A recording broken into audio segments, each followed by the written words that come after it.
মাই cuties, গিয়েছিলাম shopping করতে, তারপরে হয়ে গেলাম সারপ্রাইজ। আমার সুন্দর না আমি তো প্রথমে বুঝতে পারিনি যে চাইছিলাম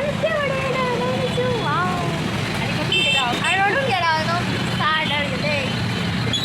কেমন লাগে জানিও অবশ্যই। আমি তো মাকে ফার্স্ট বার এই লুকে দেখলাম, তোমাদের কেমন লাগলো লুকটা অবশ্যই জানিও। তারপরে চলে গেলাম একটা টেলার্সের দোকানে আর একটা ঝুমকা খুঁজছিলাম একটা ভিডিও শ্যুটের জন্য, যেটা তোমরা অলরেডি আমার চ্যানেলে দেখেছো। যারা যারা এখনো দেখোনি তাদের জন্য আমি লিঙ্কটা দিয়ে দিচ্ছি। আর আমি তো এই কানফুলটার প্রেমে পড়ে গেলাম, এটা শ্রীহরির ছিল। তারপর এখানে টুকটাক কিছু কেনাকাটা করে বেরিয়ে গেলাম, কারণ যেটার জন্য মেন আসা ঝুমকা সেটাই এখনো খুঁজে পাওয়া যায়নি। তো চলো অন্য দোকানে গিয়ে দেখি। তারপরে আবার চলে এলাম অন্য একটা দোকানে, যেখানে এই মান্তাসাটা দেখছিলাম। আর আজকে আমি ফার্স্ট টাইম মাস্কারা কিনলাম। আর হ্যাঁ, যারা যারা এখনো সাবস্ক্রাইব করেনি তারা সাবস্ক্রাইব করে দিও। আর আমাদের ঝুমকো খোঁজার ডান, টাটা।